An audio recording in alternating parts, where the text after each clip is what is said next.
Hey guys, Freddy with Poor Man Mods here. Today I'm going to show you something that's absolutely ridiculous that Ford messed up for many years.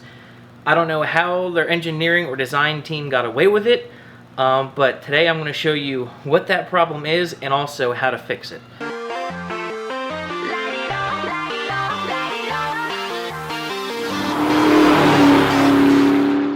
So on the SN95 Mustang, the new Edge, and also the early generation of the S197, if you open up the trunk and you want to go look for something in the dark, you're not going to be able to see literally anything.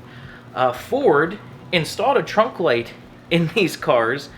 Like I said, I don't know how they got away with it. This is just mind-blowingly stupid, but the trunk light to see stuff in here is up here, and I'm not kidding.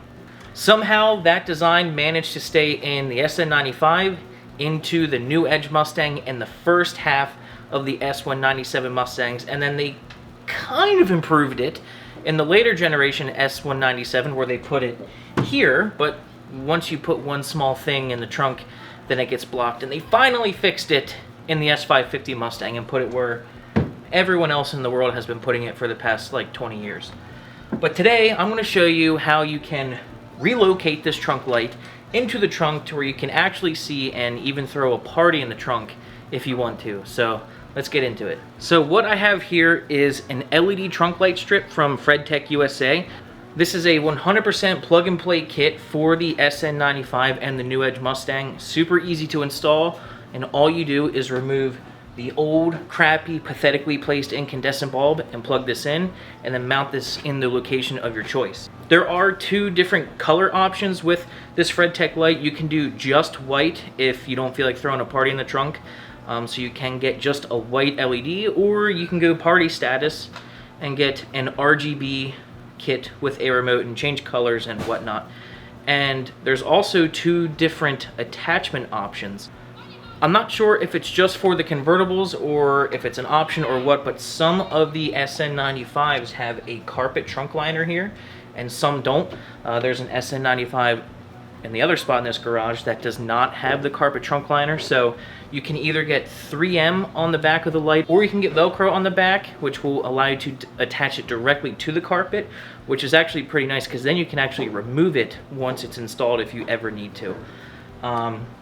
This light right here has the 3M on the back, so it won't be able to attach to the carpet, but there is a thin metal strip that it can stick on right here. But I think just for the purposes or demonstration of this video, I'm going to try to make it stick to the carpet to show you how easy it is to install and where it can mount and how it can literally change the function and appearance of this trunk. So let me show you how easy it is to install and how easy it is to fix Ford's horrible design problem.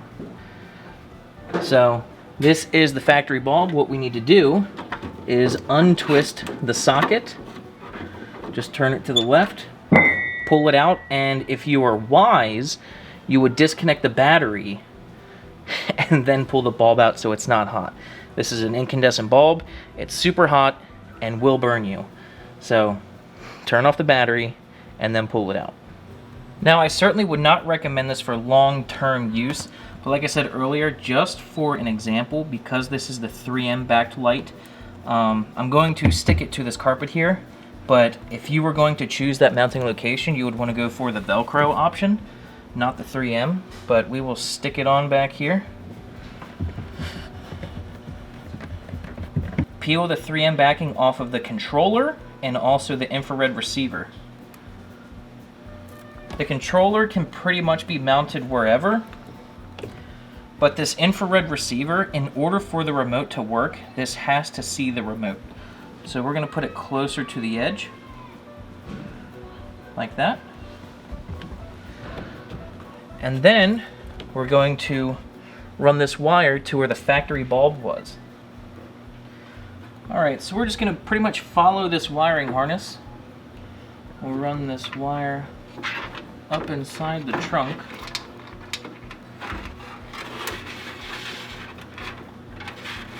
And there is plenty of wire to be able to connect this no matter where you install the light. We're gonna run this up and through the hole of where the factory bulb went through.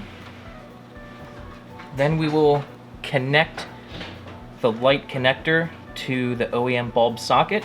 If you plug it in and the light does not light up, you just have it in the wrong orientation and you need to pull it out and rotate this 180 degrees. And there we go. And then you put this back in its home. This kit does come with a few things for wire management to make it nice and clean.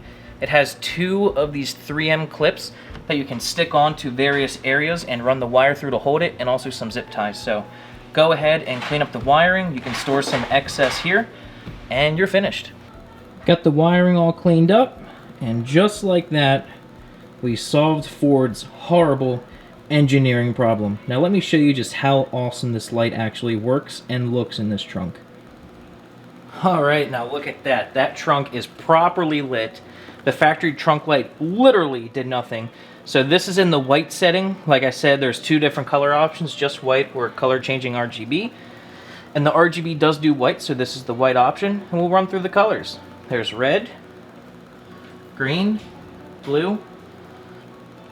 Bunch of different colors with this remote, and also a couple modes.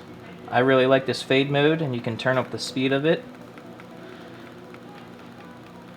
Make it like smoothly change colors pretty quickly and cool.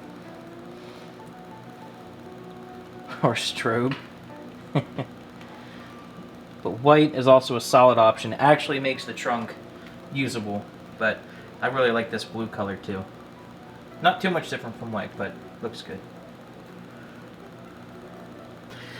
Alright, so that is how you fix Ford's horrible engineering problem that went on for way too long. And like I said, it took them till the S550 to really fix it. I don't know why. Completely ridiculous and unacceptable for it even to be up there. But now with the FredTech light, you can see easily, and even throw a party in the trunk if you want. So if you're interested in this light, I will have a link in the description to it down below. There are kits for various different vehicles, not just for the Mustang, so definitely check it out. And hope you guys enjoyed this video. Hope maybe you learned something. And to Ford and other manufacturers, stop doing dumb stuff like this. I'll see you next time. Thanks.